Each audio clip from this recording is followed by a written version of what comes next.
Bom, a gente já falou um pouco sobre software, sobre hardware, sobre periféricos, mas a edição é muito, muito, muito além do seu programa de edição. A gente precisa se organizar, a gente precisa pesquisar recursos, a gente precisa, muitas coisas. E aí agora a gente vai falar como se faz isso.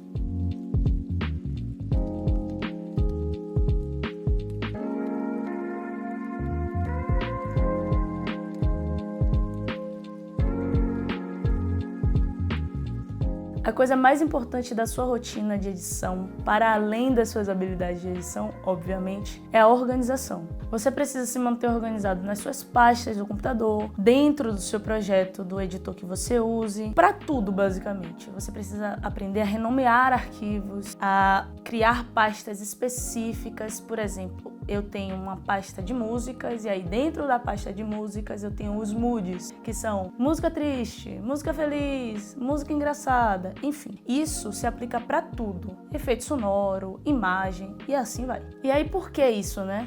Porque simples. Você vai demorar muito mais tempo para achar seus recursos se você for desorganizado. E para além disso, em algum momento da sua carreira, você vai precisar trabalhar em grupo. E se você for trabalhar com uma equipe e precisar compartilhar projetos e seu projeto tá um caos, com certeza você não vai ser um editor que vai ser chamado novamente. Bom, para você, por exemplo, renomear arquivos dentro do seu computador, se você baixar uma imagem, é muito interessante que você coloque o que tem na imagem. Por exemplo, você vai lá e pesquisa uma imagem de uma mão. Você vai usar uma mão no seu vídeo. Mas essa imagem não vai vir com o nome mão. Ela vai vir com 0031, sei lá, um nome totalmente aleatório. Mas se você baixar e botar mão, quando você pesquisar novamente essa imagem como mão, ela vai aparecer imediatamente. Duvido muito que você vai lembrar do nome originário dela.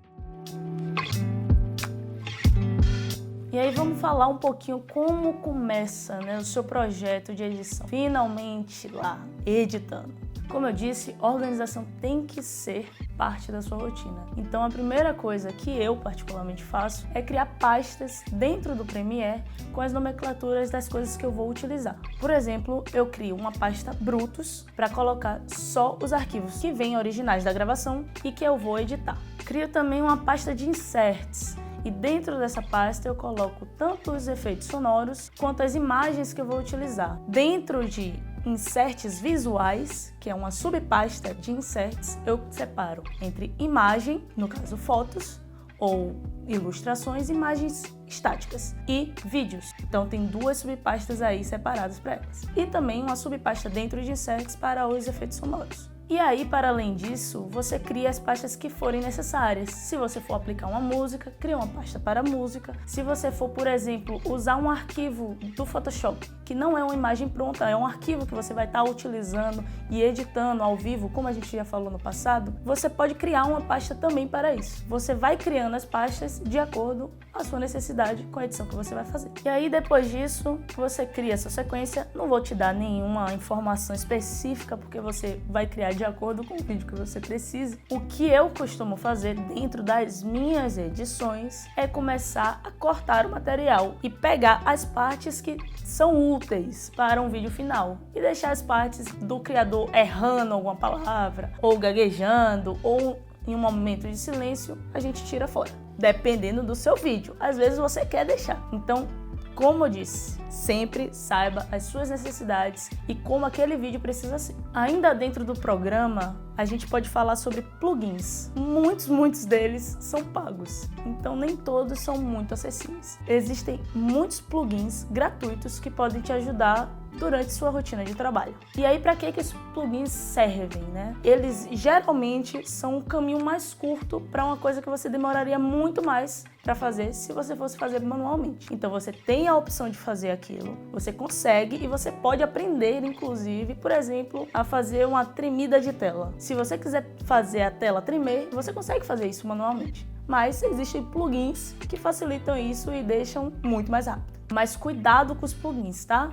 Eles podem ser muito pesados e podem, se você não tiver um PC muito bom, prejudicar muito seu projeto. Bom, além dessa organização dentro do computador, a gente tem também organizações externas que você pode usar se quiser, ou se você estiver trabalhando em uma equipe que exija, talvez você precise usar. Essas ferramentas geralmente têm um formato de checklist, que é basicamente uma lista com todos os afazeres que tem ali para concluir e cada um vai dando o seu check quando necessário e quando terminar. Você pode também fazer tudo isso dentro das ferramentas do Google.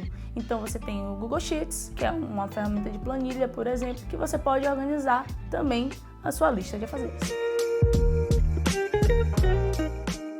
Para a gente conseguir fazer um vídeo legal, a gente também precisa de outros recursos, tipo áudio, imagens, vídeos, músicas, como a gente já citou anteriormente. Mas não é recomendado você pegar esses materiais de todo lugar, porque muitos deles podem ter direitos autorais, que pode prejudicar muito o seu cliente final, caso você pegue uma imagem que não deveria estar usando ali naquele vídeo. Mas não precisa se desesperar, tá? Existem lugares gratuitos que a gente consegue pesquisar todos esses recursos. A gente vai começar pelas músicas. Por exemplo, para músicas, o próprio YouTube oferece uma biblioteca gratuita. Cada música que tem lá tem sua especificação sobre como é os direitos autorais delas. Então sempre olha se você precisa citar o autor da obra ou não. Lá tem muitas opções legais, então você pode pesquisar e filtrar o tipo de música que você quer também. Mas para somar ainda nessa biblioteca, existe um site chamado freesound.org, que é um site que tem muitos efeitos sonoros gratuitos também. Para imagens, as que eu mais uso quando eu preciso é o Pexels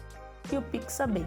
Lá tem muitas imagens gratuitas e você pode utilizar elas tranquilamente. Existe também um site chamado FreePic. Nele você pode achar também imagens, mas você também consegue achar arquivos vetorizados, que são aquelas imagens de arte que a gente vê em animações ou coisas do tipo. Então lá você pode até baixar arquivos abertos, o que significa você baixar o arquivo original no qual foi feita a obra. Então você pode também editar aquela imagem caso queira. Muitas vezes quando você vai trabalhar com os clientes, eles já oferecem um banco de dados. Então ele te dá acesso para aquele banco de dados e lá você consegue pesquisar o que você precisar. Você também pode pagar um banco de dados para você, mas é muito importante que você preste muita atenção no contrato da plataforma que você vai pagar. Algumas delas são fixas para um único canal do YouTube, por exemplo. Então é bem interessante você ler o contrato na hora de assinar um banco de dados. Uma coisa também importante a citar é que tem muita gente que upa músicas no YouTube, inclusive, dizendo que é free, que não tem direitos autorais e que você pode usar. E a maioria delas, na verdade, tem. Então tenta sempre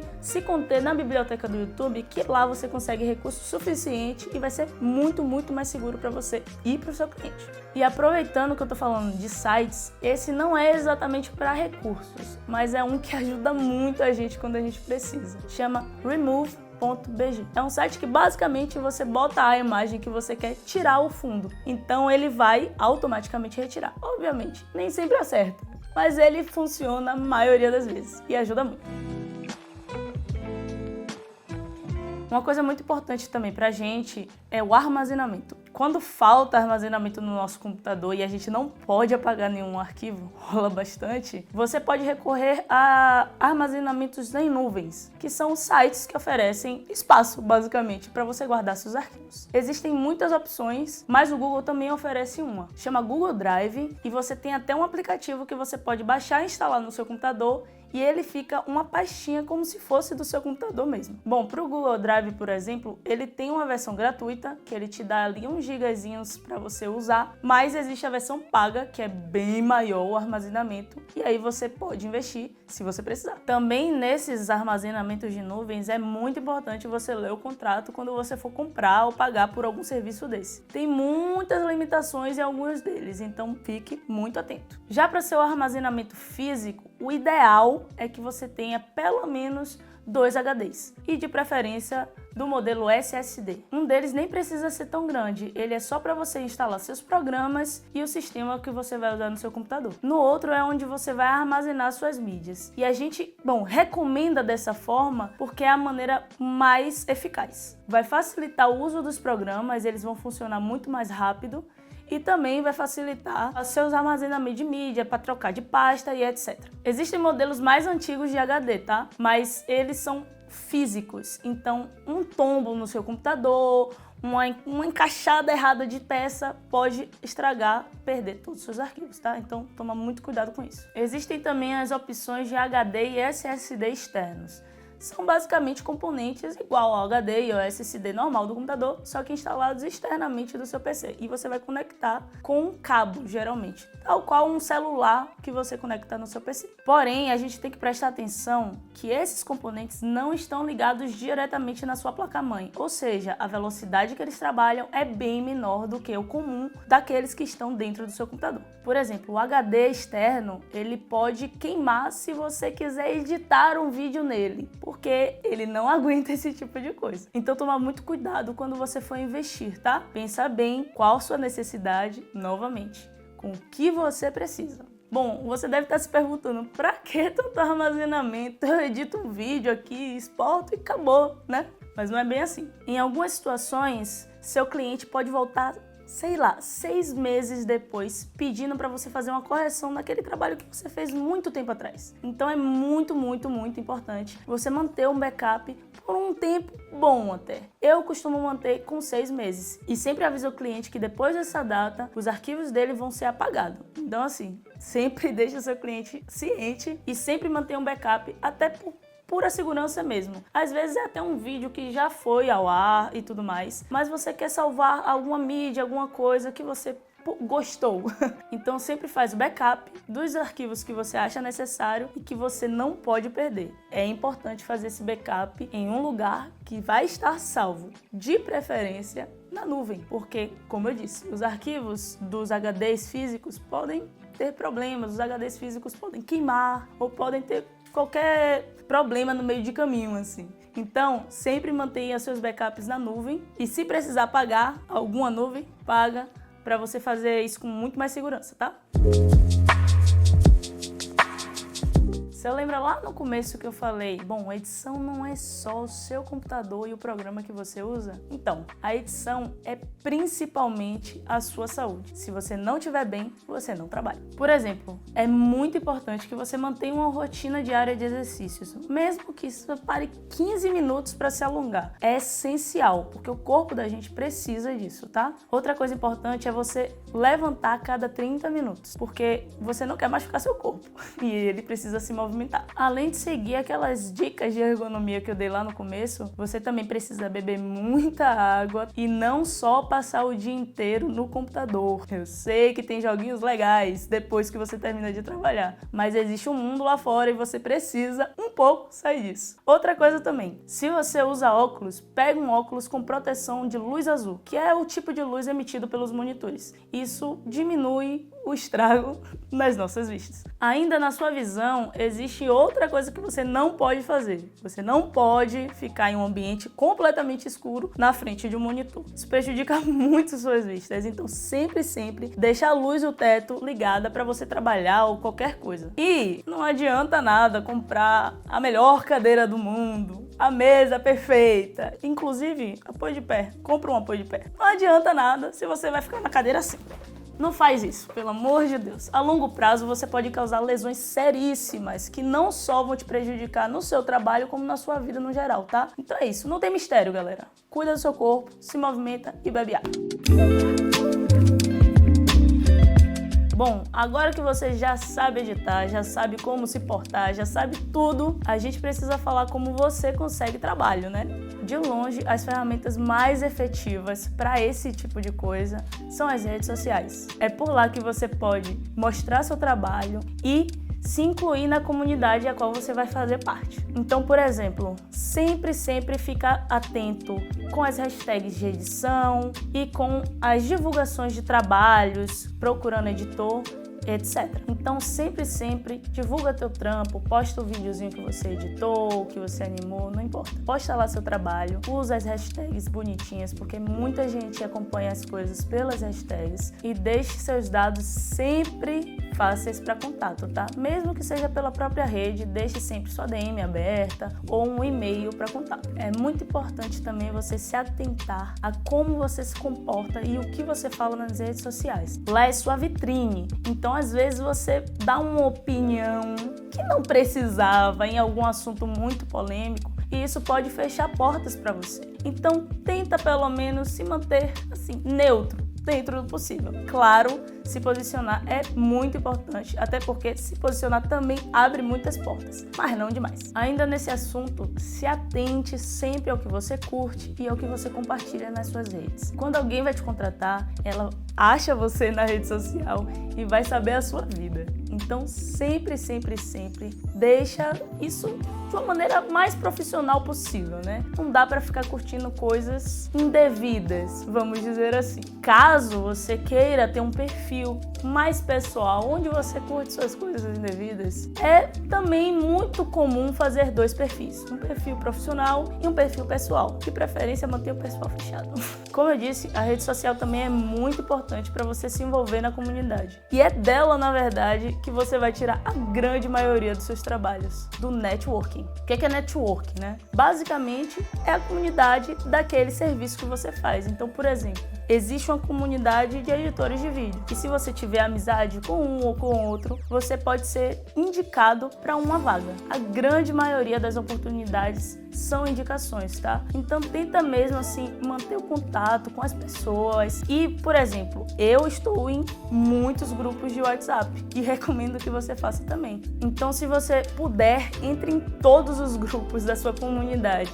Grupo de audiovisual, vai e entra. Grupo de editor de vídeo, vai e entra. Isso vai te ajudar muito mesmo. E é praticamente dali, desse tipo de contato, que você vai construir sua carreira. Então, assim, existem muitos grupos no WhatsApp, no Facebook, até no Twitter mesmo. Então, tenta, de fato, entrar nesses grupos, fazer amizade, fazer contatos, porque é dali que você vai ser editor de vídeo. Para finalizar, a gente vai deixar umas diquinhas rápidas aqui. Os atalhos dos programas que vocês vão utilizar para editar geralmente são configuráveis. Então não se preocupe, se você está acostumado com um programa ou com outro, na maioria das vezes você vai conseguir configurar tanto a sua área de trabalho quanto os atalhos. Aprenda também algumas funções paralelas que estão sempre andando lado a lado com a gente que edita vídeos. Então é muito interessante você saber um pouco de motion, um pouco de correção de áudio, um pouco de correção de cor. Você não precisa ser especialista nisso, afinal você é um editor de vídeo. Mas isso adiciona muito no seu currículo e pode ser o diferencial entre você e outros candidatos. E uma coisa para lembrar, tá? Um dia você vai ser o sênior, um dia você vai ser o editor de vídeos grande, cheio de renome, né? Então lembre que quando você começou, a comunidade estava lá para te abraçar. Então, sempre que possível, abraça a comunidade.